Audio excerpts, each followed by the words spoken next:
Today on Podcast Perspectives, we're joined by Chris Bannon, head of global audio at Condé Nast. What's the most surprising thing that you've learned about adapting magazine brands to audio? How many ready-to-go talents there actually are in a building full of writers. We'll talk about his journey from public radio to podcasting, the evolution of Condé Nast's audio business, and how legacy media brands are finding their voice in the podcast era.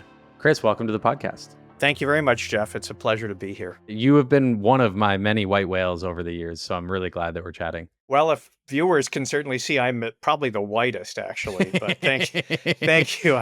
I'm happy to be here. So can you walk us through your early days at Minnesota Public Radio in a Prairie Home Companion?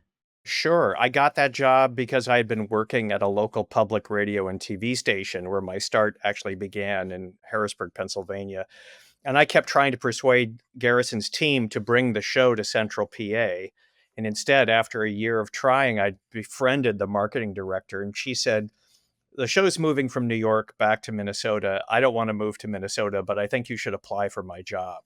So I ended up as the marketing director because I knew what it was like to work at a station, and they liked my writing samples. And it was really, it was a time really before the internet. This is 1992. At least the internet as a business tool.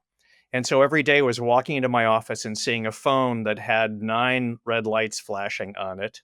It was a great job for being at the center of the show from an information standpoint, while not carrying the terrible burden of having to be the producer of the show, which was a really hard, 7-day-a-week job. We do quite a bit of marketing at Podglomerate, and I find that that's like an interesting position to be in, where you're navigating the personality and appearance and vision of the show as opposed to making the show. And you can tell when it clicks and when it doesn't. So that's really interesting. So you spent some time after that at WBUR and at WNYC. What were some of the highlights and lessons that you learned from those years in public radio? Well, I mean, the show after Garrison Keillor was a show called What Do You Know with Michael Feldman that was another live audience, live broadcast show that was on 300 stations around the country. You don't do it small. Well, I was an affordable choice as a producer. Let's put it that way. I loved both of those shows. I was a dedicated listener first. I found that those shows really taught me about the public radio community. You meet every program director. You get to see the fans face to face every week.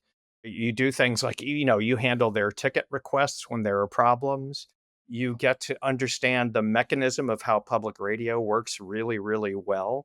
The one thing I didn't have was news experience, really. This was all live comedy, and it was all sort of weekend programming, which was sort of the cornerstone of public radio at that time, but not the serious part that people got really excited about in some ways. And so I got into news at WBUR sort of by accident. I had a couple of friends there and I'd done a little bit of freelance work for them. And then they lost a whole bunch of producers all at once after 9/11. And I ended up walking in as a kind of journeyman. I think the first show I worked on there was Boston University World of Ideas, a weekly series of college lectures that was still edited at that time on reel-to-reel tape. I came in, I'm like, I can't edit reel-to-reel tape. We must make this a digital show now. But then I worked on Here and Now just as a kind of general assignment producer for all kinds of segments. And having to come in at 8 o'clock in the morning, have a story meeting at 8:30, find a guest, write the script, record the segment, get it into the system before noon has a way of really honing your talents. And I learned a lot about how to write efficiently, how to structure an interview, what really makes for a good news story as told on the radio. And I had a lot of help there. The two hosts at the time mentored me in a way as like this hopeless kid from the comedy radio world who had to suddenly learn how to do news. And it's also where I learned to do digital editing. It really built a taste for me for working in news and news programming. And it gave you a lot of the skills that you'd use in podcasting later on, which is essentially synonymous with radio these days. Do you remember the first time that you heard of a podcast? Well, yeah, at WNYC, podcasts started being talked about in the early 2000s. I want to say it was 2004 or 5. But around that time, the Brian Lehrer Show, which was a talk show that I managed, started experimenting with putting out the interviews, the hours basically of this 2-hour show as podcast episodes. And we were shocked at how many people started listening to them as, basically time shifted live radio. Was there a business model for that back then? Was anyone selling ads or was it meant to be an audience driver? It was meant to be an audience driver. You really couldn't monetize it. Nobody was selling ads at that moment, especially at a nonprofit like WNYC, where they were really focused on radio sponsorships and membership. We did figure out that at that time, people hadn't converted to digital listening yet. So we could use the radio to drive audience to the podcasts, right? The most loyal fans of Brian Lehrer would absolutely download whatever podcast player they were using and store up episodes when they were on vacation or something like that. The utility of it was apparent immediately, and we would attach fundraising messages to those, right? But there wasn't a sophisticated approach to monetization, no. I want to touch on your time at Midroll. How did that happen for you? There was a guy named Eric Dean at WNYC who was the head of business development for the station, the first head of business development. And he had started as a consultant, and we became buddies in the process of trying to get what became WNYC Studios off the ground. We had about a year of meetings, what must be 4,000 PowerPoints that he created for the station management to consider the idea of how we would build a network, what that network would be. And eventually it became, the usual suspects you'd expect, Radiolab and On the Media, but also Death, Sex, and Money, which started as a brand new podcast first thing, Freakonomics Radio, Dan Pashman's show, Sporkful, Longest Shortest Time. Right, that was the nucleus of that network. Anyway, Eric did a masterful job with his business degree of showing how revenue could be made and how audience could be built and what it would take. So he got recruited by Jeff Ulrich to join Earwolf, which was a podcast network with great comedy shows on it, Comedy Bang Bang being the biggest one, I think, at that time. And it was joined with an ad sales company called Midroll that had been founded by a guy named Lex Friedman. Jeff wanted eventually to sell this Earwolf podcast network and Midroll, the ad sales company, which was really starting to thrive. He recruited Eric to be head of business development there. I had sort of reached the end of my tether in public media at that time. That was my 24th and a half year, 2015. I could see that podcasting was where the creativity was going to happen. I had made one comedy podcast at WNYC, a show called Lies, with a comedian named Sarah Schaefer. And he persuaded me that it would be fun to join this company of about 30 people to be the head of content of a network that had more than 40 running shows with 3 engineers and 1 producer who had just started the month before, which seems insane to me now when I think about saying yes to that. Those are often the best decisions, though.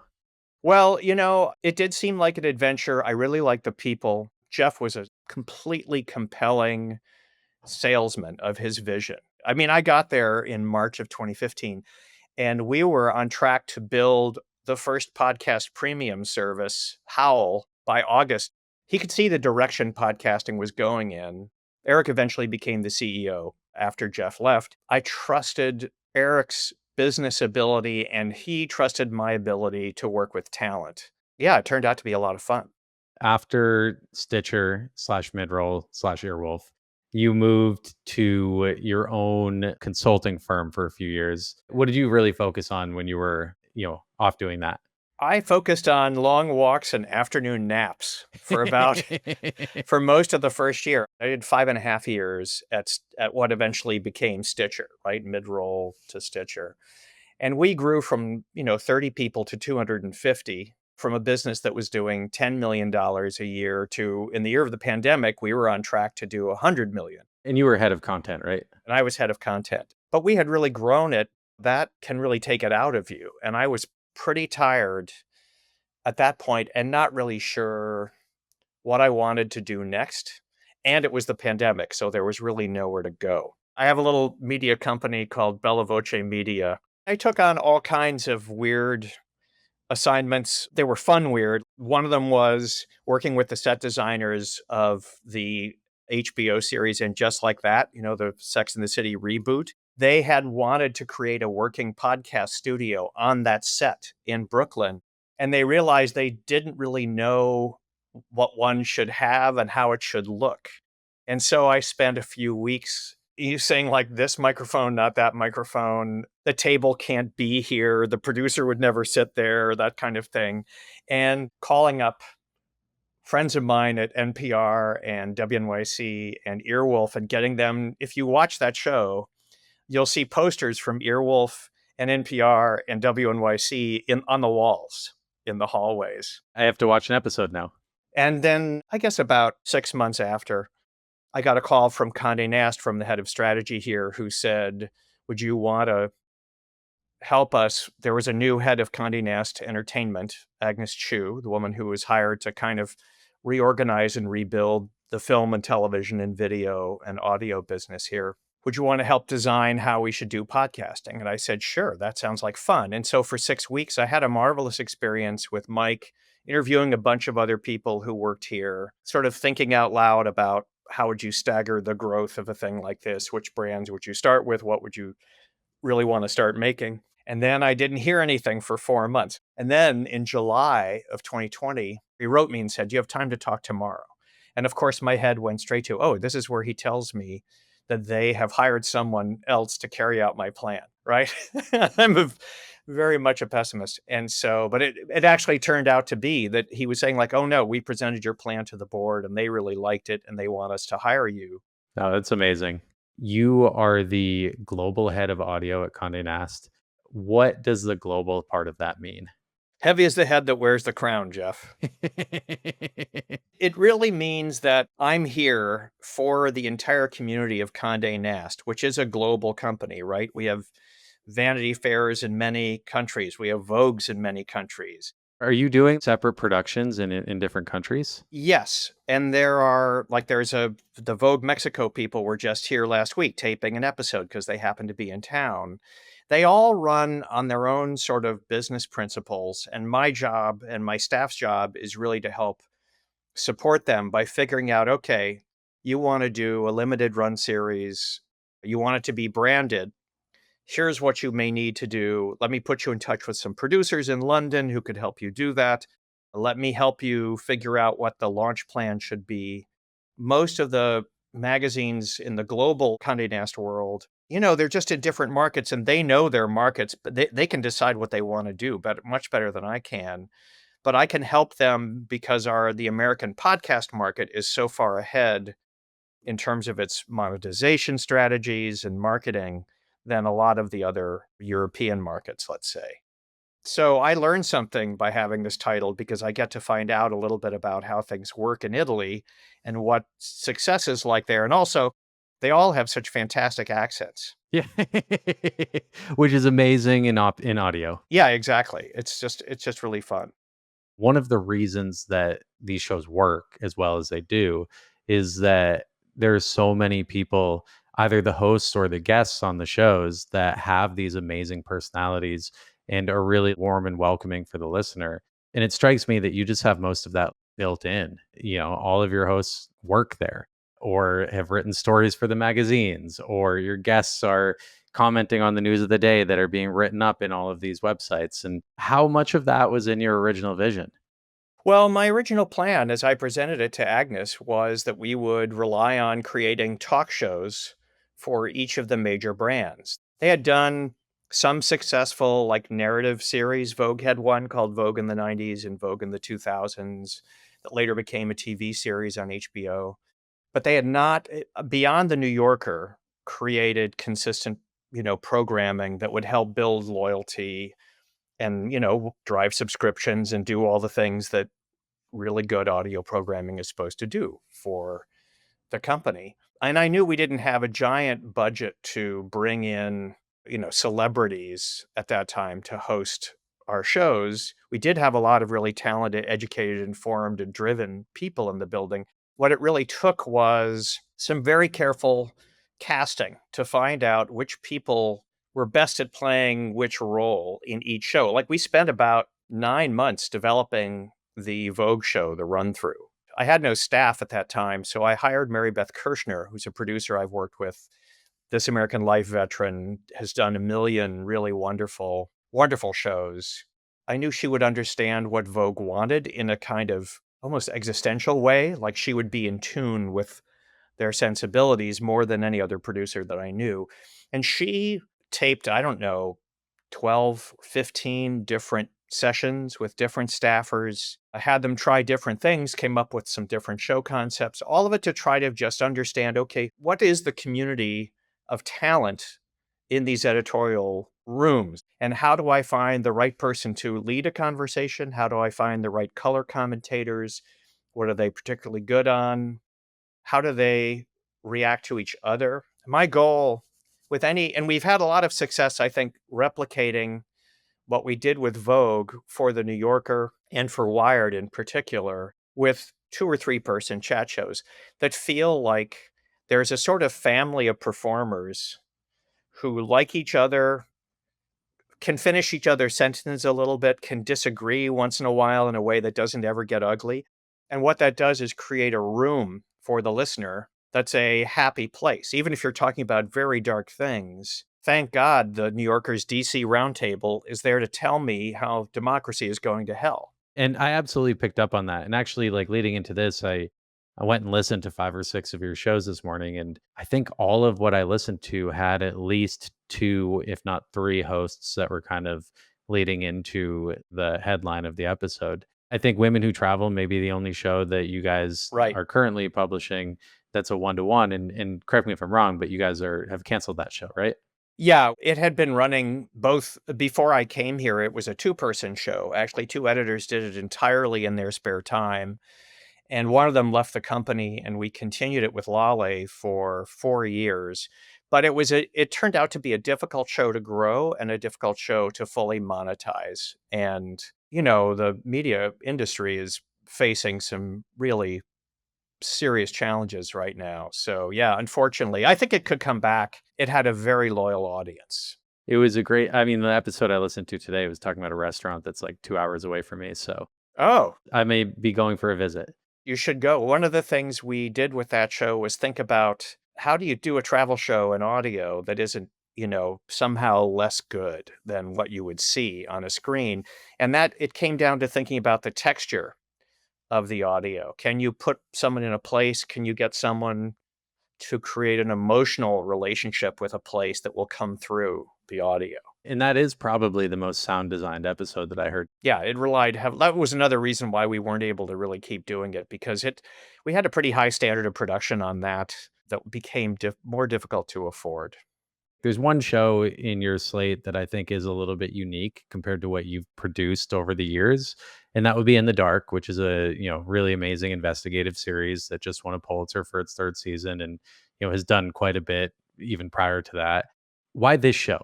Why take the risk on that particular property, and why bring in something that is so separate from everything else that you're producing? It's funny that you say that. I don't think it is separate. I think it evolved separately, but it has an incredible amount in common with The New Yorker. This is a light sounding word, but you're telling something in a really entertaining way that they don't forget, as serious as season 3 was, and as hard as that story was, given who the victims were. They don't forget that they have to keep it moving, that they have to provide some suspense, that they have to create some moments of levity in that story, or else no one would stay with it if it was uniformly sad. You're leading a listener through an experience, kind of like an amusement park, in which there are some terrifying moments and then some like, oh, thank God. Well, so you have the tenets of storytelling that go into it, and it's an amazing show, just like most of what you guys produce.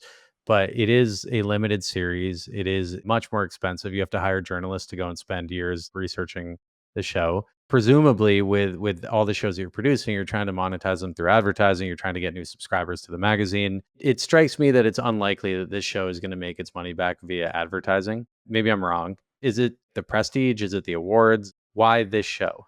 I mean, advertising isn't really the sole support of the New Yorker to begin with. It's subscriptions, right? And so that long-term loyalty to the New Yorker and what it has built over 100 years is very similar to what I felt working in public radio all that time that we had successfully built. We had become the first choice, to put it in radio terms, the P1 of a lot of people who wanted to have the New Yorker as their first magazine choice. And I was pretty sure that in the dark, those audiences overlapped, right? But I Yeah. also think that every podcast can bring new fans to the brand that it's attached to. People, what we, and so I thought, well, this is a chance for us to make some revenue from advertising, but to really experiment with what happens if we turn this into a subscription driven enterprise for the New Yorker. And that's what, especially last year, we did a short run series called The Runaway Princesses with Heidi Blake, based on one of her articles. That was only 4 episodes. And then we did, the 9 episodes of season 3. The goal economically for me is to get them to do as much content as efficiently as possible, right? Which they already do. They are the most efficient people I've ever worked with. I have to say that. Like, it's dazzling to me what this small team of people can actually accomplish in a year. So I knew that was in my favor and that they were hungry to do more. So it wasn't just me adopting a once every 3 years series. We talked together about how can we up your output? What other kinds of shows could you do? How would collaborating with writers enable you to do more and to make this a more consistent experience for New Yorker audio fans? And they signed on to that, willingly, happily. And now they have a 2 year pipeline of stories they're working on. Oh, that's amazing. With that kind of planning, then I can go out to a sponsor and say, hey, I have this thing coming in the spring of 26. Last year it got 27 million listens. Would you like a piece of it now? And it becomes much easier to sell than a one-off unknown story, right? That's starting from 0 listeners. What are the key metrics or signals that constitute success for an audio property at Condé Nast?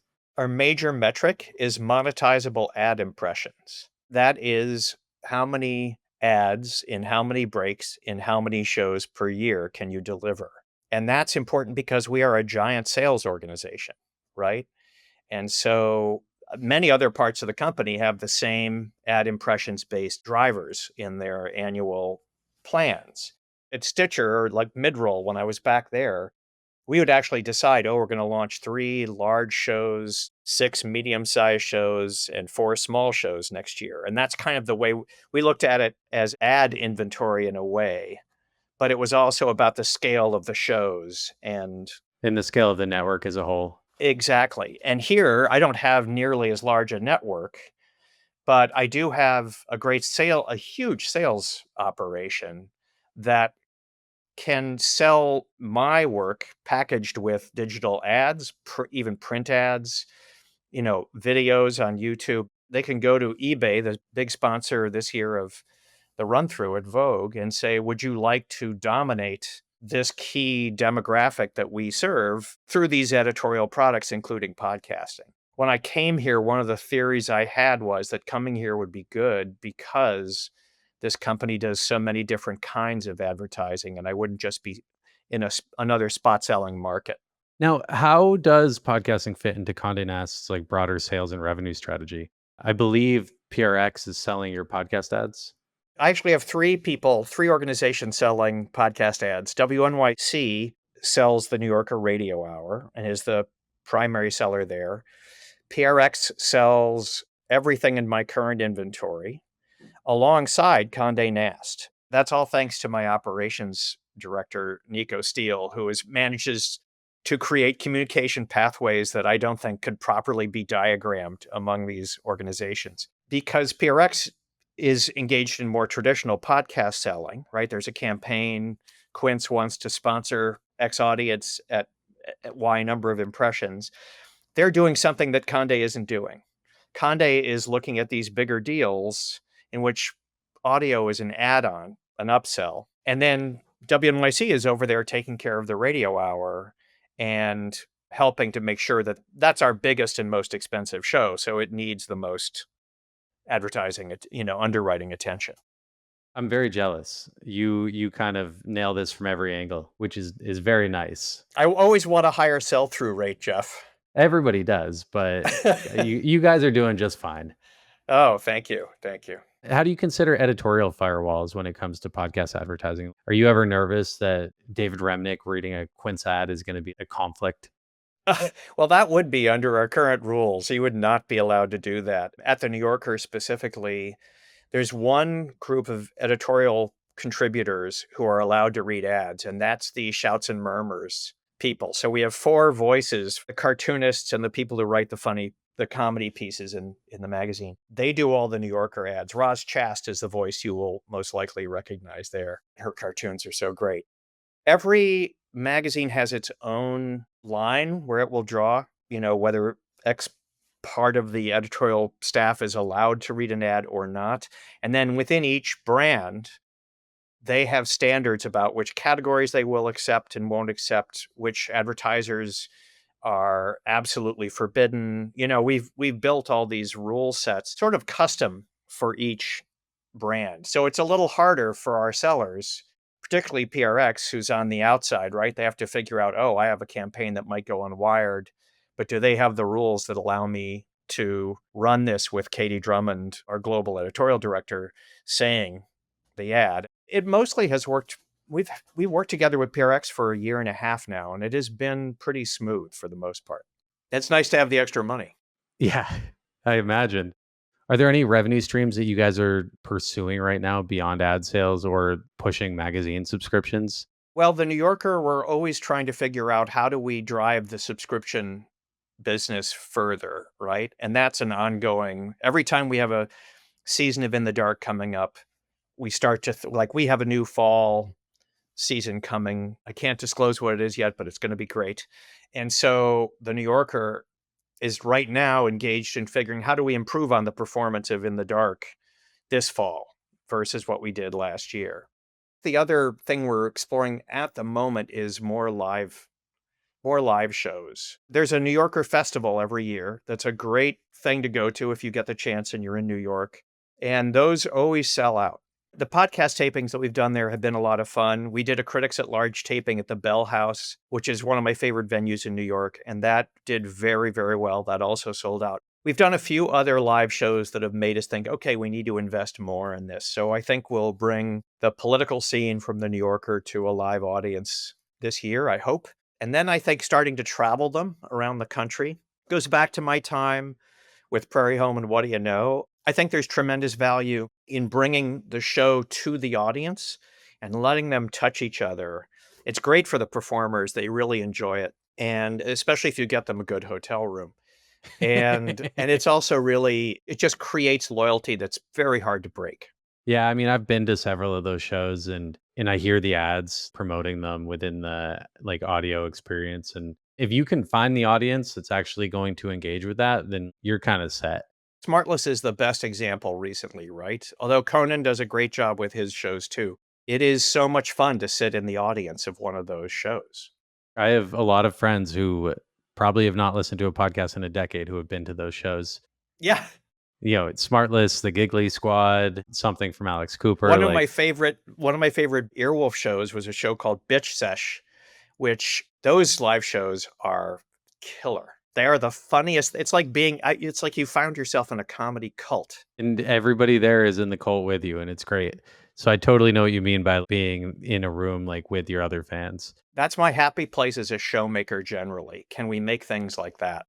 When you're working with these historical storied brands, how do you balance editorial integrity and creative risk taking? What kind of goes into the thought process there? Well, you might have heard of a little thing called the fact-checking department at the New Yorker. We made a show a couple years ago called Missing Pages, and we actually interviewed one of the fact checkers from the New Yorker, and I was exhausted even listening to that interview. In a good way, but they are very impressive people. That's right. And our shows get fact-checked, and the hosts know that. The producers know that.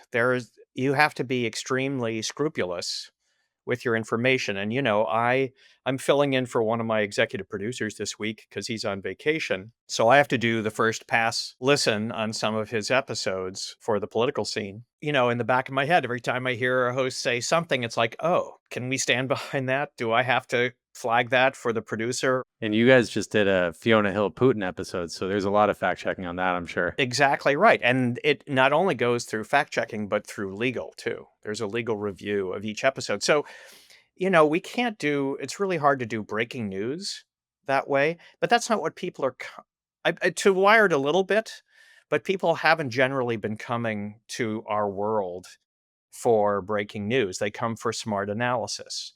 And, you undermine that if you don't provide fact checking, legal review, all the safeguards of journalism. Are there any shows or formats that you've launched that have surprised you in terms of critical response or audience? It really comes down to who are the characters I'm working with. I'm bound a little bit by that multi-host format because jobs turn over in media. And every time you lose a writer or an editor, if you've been wholly dependent on that person, you're screwed. you know? When these personalities that are getting a salary from the magazine, when you tap them to host a podcast, are they being reimbursed differently or is that just part of their new job? Generally, if you're a full-time staff person here, it's part of your job. So you don't have many safeguards then for people jumping ship and going elsewhere. I guess the safeguards are I have to make shows that they love doing. I have to make it really easy for them to do the shows because these people have so many other responsibilities besides going into my studio and talking for an hour, right? That is the result of them putting 20 hours of work into something. Right. And like all their work informs how good they are on the podcast, but I can't make their day harder. Like that would be the worst thing I could bring to this whole company. And so a lot of what we do, and fortunately, I have an amazing small team of producers and executive producers who make sure that it's a good time for the most part when they're in there. And what they do get out of it is personal brand building. The run through started from zero as a Vogue show. They'd never had a talk show like that, but it really has grown into a show that the industry listens to. Yeah. People have cited that to me before. That's great to hear. I never tire of hearing that. But it's like that's what you want is a show that has fans in the world in which those hosts work, right? Because they would be easily bored if it weren't relevant. Have you guys ever thought about doing like any kind, and maybe you've done this and I just am unaware, but any kind of shows that are collaborating two different magazines, like a New Yorker Vogue collab? We have talked about it. I think like Katie Drummond, the editor, the global editorial director of Wired, has been on the Radio Hour, and she and David are working up a kind of act. It almost feels like they at a company gathering. She interviewed him last year, and there's some collaboration there that I think could happen. In the Dark has asked me to keep an eye on what's going on at Wired because they have a tradition of investigative narrative journalism, especially around hacking with Andy Greenberg. But like a lot of reporters, like they just had Evan Ratliff just published a story about the Zizians. And if we'd known that was coming and if we hadn't already been at work on season 3, like that could have been a great New Yorker Wired venture. Yeah, that would have been amazing. The Wired team is a special place in my heart. There was about a decade where I think I read every single issue cover to cover. I would still do it. I just am busy. They're really killing it right now. Katie has put in place a group of people with impeccable sources in the world of Doge and DC. And she did that a year before. She started that a year before that administration, and it is really paying off. I feel like I'm reading some citation of Wired and Doge every other day. Pretty much. That's right. It's inspiring. So Condé Nast has been publishing audio for about 15 years now. How has the company's approach evolved over that time? It started as two producers in a broom closet, basically, kind of the way many legacy media companies did. Like, the boss isn't looking, let's go make a podcast and publish it under the brand name and then apologize later. Then there was a period that Panoply came along and supported particularly Vanity Fair, with some shows, one of which is still running. Little Gold Men was a Panoply project. They had a team in the late 20 teens at Condé Nast Entertainment under the previous leader before Agnes, and they ran smack into the pandemic, and that sort of collapsed that effort. And then I was brought in to try to create a sort of a more systematic approach to show development and monetization. Well, it seems like it's working really well. And to your point, there have been fits and starts from my vantage point. It says a lot that some of those shows that were started 15 years ago are still around. Well, podcasts are hard to kill. Yeah. Especially very cheap ones, right? That's kind of the rule is, well, it's hardly costing anything, so people say, well, we might as well let it go. But I think there is a risk with doing that and not focusing on either growing it or shutting it down. It takes attention from the audience, however small, away from everything else you could be doing. And attention away from the people who are making the show if they're staff at the Oh, magazine. yeah, and that's absolutely like the editorial leadership here needs every person they have. They can't afford to have someone wasting time. So, what trends in podcasting are you most excited about specific to Condé Nast? And how do you know what is a podcast versus a magazine article versus a YouTube video? What is squarely in your lane when it comes to these decisions? Well, we started doing more video. I wouldn't say we are full-time doing it because Condé Nast actually has already succeeded in video pretty extensively. If you look at our Wired and Bon Appetit and Vanity Fair, even globally, we have a very viable video business. So they don't need an hour-long conversation with three people wearing headphones necessarily to feel successful in video, right? I think whatever I do in video has to be additive in some entertaining or monetary way. We'll probably do more things that just try to call attention to what the quality of the shows and the personalities that we have available here, largely through social. But I think we will start doing more video as we see an opportunity not to disrupt the rest of the business. I personally think live is a place I'd love to do much more in because I do think there is revenue there that we haven't tapped into. And it's also a great way of sort of building franchises. We have two episodes of the political scene that could travel and be very different, the roundtable on Friday, and then Tyler Foggett's one-on-one interview on Wednesdays. And those are different kinds of shows for different kinds of places and different groups of people, yet they share a feed and have an overarching subject that they fit under. But I think trying to understand who those audiences are more specifically and figuring out what else we can build for them is probably what I'm going to focus on for the coming year. Well, thank you, Chris. This was really, really fun. I'm glad that we got to talk. Jeff, I'm really flattered that you asked. If I can ever be useful to you anytime, just let me know.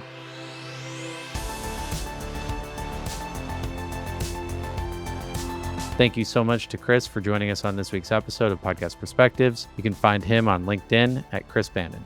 For more podcast-related news, info, and takes, you can follow me on LinkedIn at Jeff Umbro. Podcast Perspectives is a production of the Podglomerate. If you're looking for help producing, marketing, or monetizing your podcast, you can find us at podglomerate.com, shoot us an email at listen@thepodglomerate.com, or follow us on all socials at PodglomeratepOds. This episode was produced by Chris Boniello and myself, Jeff Umbro. This episode was edited and mixed by Jose Roman.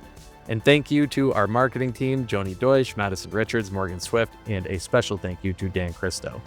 Thank you all for listening, and I'll catch you all in a few weeks.